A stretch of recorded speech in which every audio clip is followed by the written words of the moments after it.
What's up? You're getting the creepy ass version of me at midnight, or a little more after.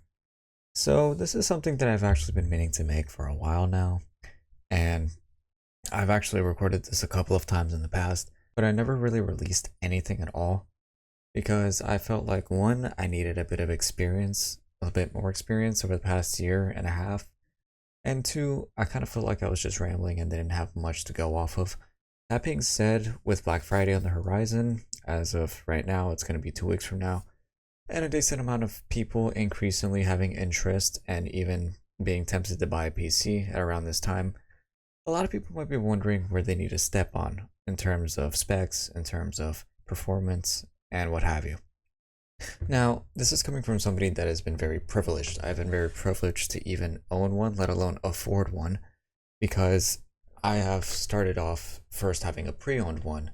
This was a year and a half into my time in college, and I have since heavily modded this damn thing to my liking.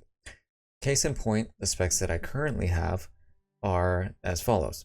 I have an AMD Ryzen 9 7950X with 16 cores and 32 threads, undervolted to 0.95 volts at 4.5 gigahertz consistently.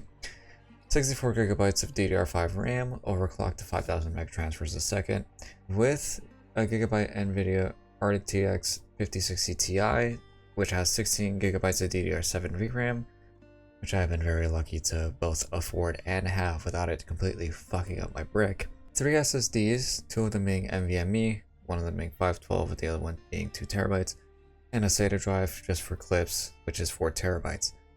All of this encased in a Gigabyte Gaming AXV2 motherboard, and all of this being powered by a Thermaltake 850 watt power supply. Now, some people might be thinking, dude, this shit is completely out of the ordinary. Why the hell would you need any of this? Well, as mentioned before, I am studying in college. Not right now, but maybe in a couple of months. And with that, I am studying things that involve game engines and video editing on top of other things.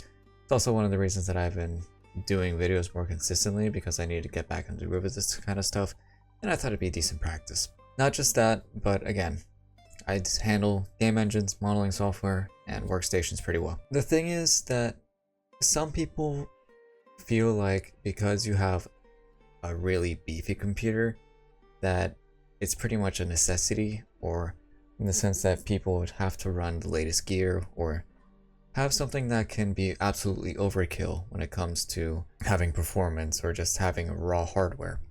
And that is absolutely not the case. There is such a thing as overspending, and two computers that are similarly priced, if not very close, can have wildly different specs. There can be 3 different computers. One that has, let's say, a very high power CPU but a low power GPU. One that has 2 that are pretty similar in power, and then one that has a low power CPU and a high power GPU. All of these at a similar price, and with a bunch of other stuff to consider like the RAM, the storage, and what have you. On top of that, the case, but at this point, we're just talking about the actual hardware. Case doesn't really matter unless you're really into fashion. So let's get it down into all this. I've been thinking about this. I've refined a list here of things that you need to consider.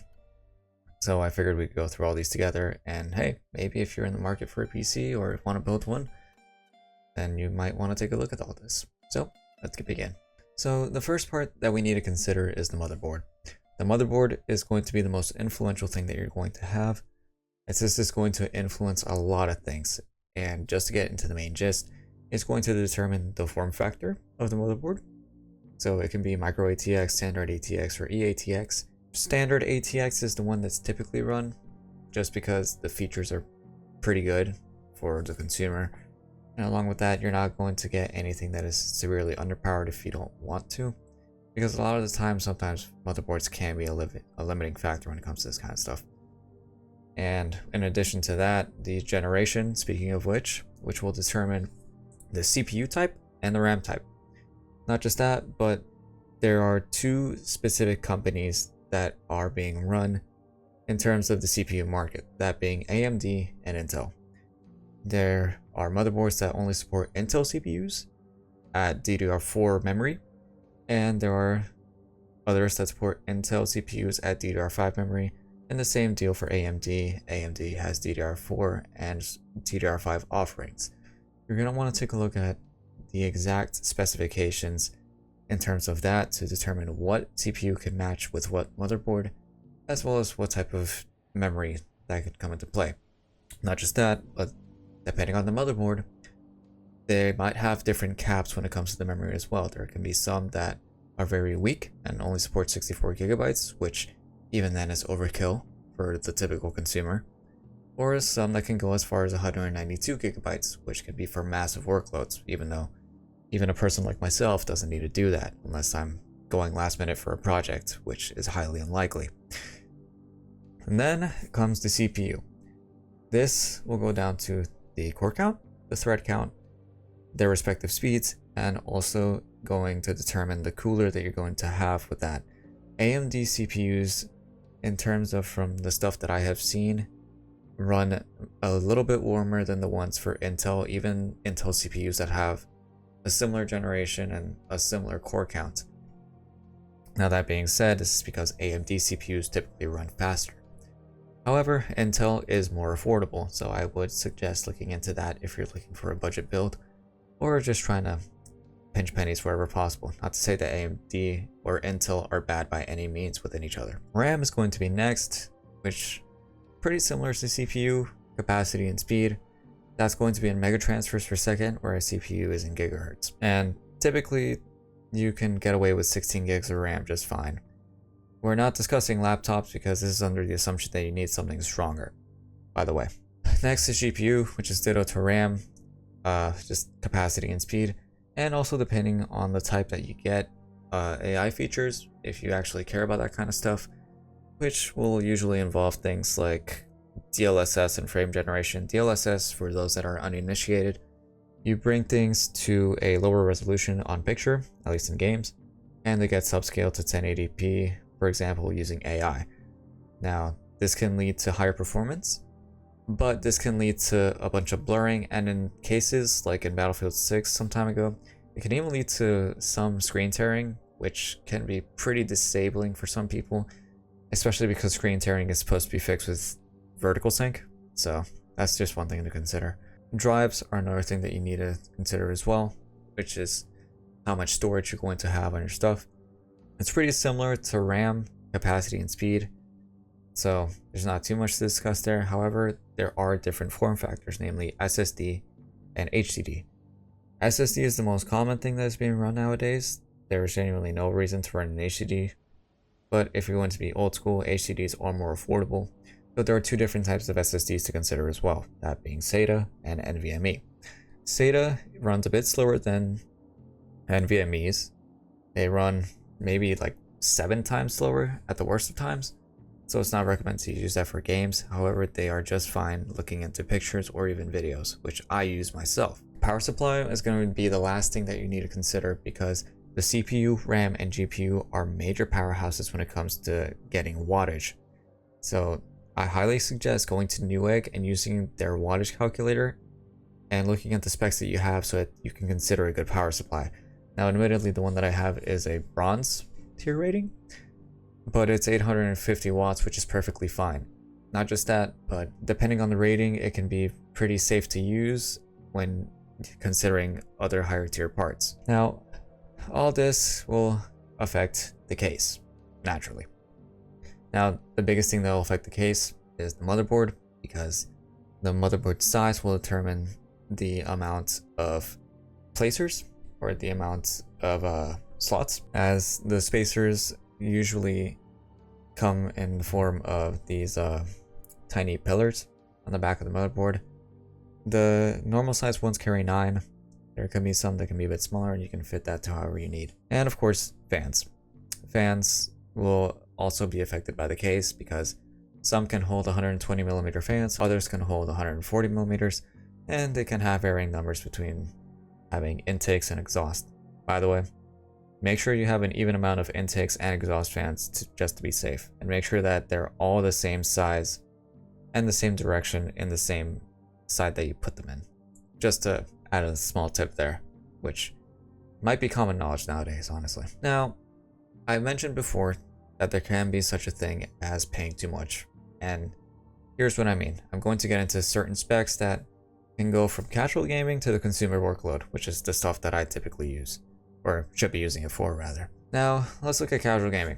This can be on the DDR4 platform, running 6 cores and 12 threads, 16 gigs of RAM, 8 gigs of VRAM, so that's going to be your GPU size. Maybe you can get away with 6 or even 5 if you really want to push it, but this is assuming that you're going to be playing older titles, indie games, and also stuff that doesn't really need that much power to begin with, or just well-optimized games as well. All this being stored in the 1TB SSD, which basically makes it a bit beefier than your typical console out there.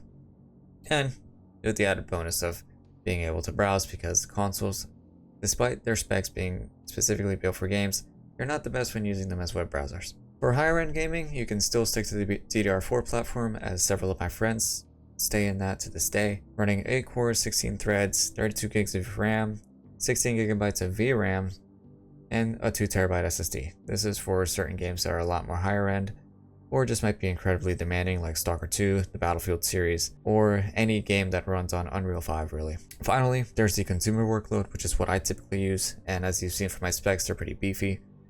So get ready for the budget. This time we're switching to DDR5. Reason being, because there's a massive difference, and I've felt this myself, between DDR4 and DDR5 when it comes to speeds. Namely, DDR5 runs almost twice as fast, as I've been using the workstation computers over there at my class. It takes a full minute to load Unreal 5, yet over here on my workstation, it takes 20 seconds, maybe less on top of that. And I can run everything okay. There's a bit of screen tearing when using the game engines, but that's usually something that's a setting, so meh.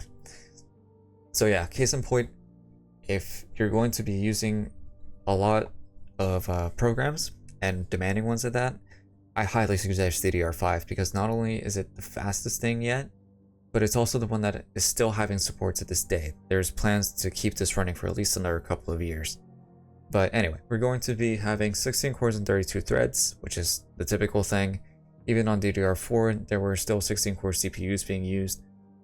64 gigabytes of RAM. This is for really heavy programs such as Premiere Pro and also Nuke, if you're going to be using compositing as something that you're going to work with. 16 gigs VRAM and a 2TB SSD at least. You can have more, and of course there's going to be a lot that you're going to have to consider, such as file size, videos, and other projects, but I think 2 terabytes is a decent play and should keep you running for a good while. Now, here's the thing. I would consider price, as this is the big thing for certain consumers out there, and unfortunately, given the stuff that's going on with the economy, I'm pretty sure a lot of people would want to know the pricing among these things. But unfortunately, the fact of the matter is that the computer industry is a pretty shifting business, and prices are constantly shifting. There have been changes when it comes to the pricing for GPUs. There's been increases when it comes to the pricing for RAM. CPUs, I've been seeing on the lower end of pricing, especially with certain CPUs being at $200 off from what they used to be, which is what I got my 7950X from. However, I can't guarantee that pricing will be any higher or lower or even the same as of right now, or even in a couple of months. So unfortunately, I can't give you an exact number, but I will say that the build that I have, at least from what I remember off the top of my head, was $2,300. So get ready to pay a pretty penny if you're going to bother with any of this kind of stuff. Now, I don't mean to scare anybody that is trying to get into the PC market. It's the exact reason why I make this. And there are good pre-built PCs out there that have been made by Best Buy and arguably Micro Center, actually. Is that to say that you're going to be needing the latest when it comes to higher end software? Again, no. There are certain people that have even gotten away with $600, even though the base price point for starters would be probably $800 or even $1,000. But if you can pinch pennies and you can still get a lot more bang for your buck, I say go for it. The only thing that I suggest keeping a close eye on, if you're going to bother taking a certain approach, is being careful when it comes to the secondhand market, because The secondhand market can be pretty unreliable at times. I'm looking at the Facebook Marketplace. Not just that, but you don't know the exact condition of these parts. It's usually recommended to buy brand new, but if you're really trying to stretch it or you just can't afford the new stuff out there, then yeah, I guess going secondhand will be necessary. But I've also been talking about this because I've actually gotten into refurbishing and just making computers. I've taken apart a couple or even 3 laptops already at the making of this video. I've done a complete rebuild, which is the reason why I have the specs that I have now. I used to have this as pre-built. This used to be one that I got off of Best Buy for 1,400 bucks, I think. And ever since, this was back when I had 16 gigs of RAM and an Intel CPU. I still remember it was the 13400F. And since then, I switched to the AMD platform with much more RAM and a stronger power supply. I used to be at 500 watts and now I'm at 850. And I've also built 3 different PCs. Well, the first one might be a bit of a stretch. I just refurbished the one that I had because I switched from a certain CPU and motherboard into a different one, and case as well. And I built 2 PCs entirely from scratch, one for my cousin and one for somebody else that I can't mention, otherwise I'll probably get some repercussions. Am I the absolute god when it comes to PC building? Absolutely not. There's a lot of people that know better than me. Of course, Linus Tech Tips and Jay's 2 cents immediately come to mind. And of course, Salem Techsperts, because they're the actual people that we need out there. This is the biggest thing that I can appreciate for PCs, and it's also the main thing that is the reason that a lot of you will probably buy something as well, and that is the modularity. If a part is broken, you can just swap it out. If a part seems weaker to your standards, you can just replace it. Which is why a lot of people might want to look into the PC market. Not just that, but who wants to pay for subscriptions just to play online nowadays? Shit's getting ridiculously expensive. I have to pay 70 or 80 fucking bucks just to play online on PlayStation. Sure, PlayStation 5 is great. It's won the console war. We've already known that. And its titles do kick ass. But I am not gonna be here and bust my balls for a $70 game, still paying that same pricing for a subscription, when I can pay for that game, possibly with a key from CD Keys or another website like that, at a lower price with no need to pay for a subscription on the internet. I have my sister to buy for other games. She got me Silent Hill F. She's a G, by the way. So, yeah.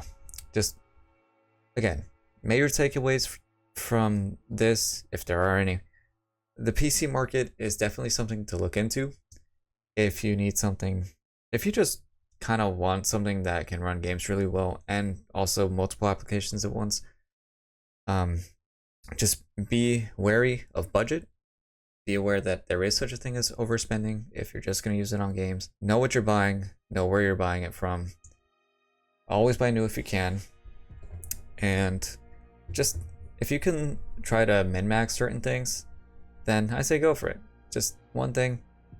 Again, if you're just being a casual gamer, there's no point to overclocking any of the stuff that you've got. Don't go into the BIOS and fuck with any of that stuff over there, because you're going to be feeling a decent amount of heat coming off of this thing, and parts longevity is the main thing that you're going to need. I myself do it because I kind of know what I'm doing, and even then, it's only for the RAM. It's not that much. So yeah, hopefully this helps. There might be some other things that I'm going to bring up later in the future if they come into my mind. And yeah, y'all take care of yourselves, take care of each other, and I'll see y'all on the battlefield.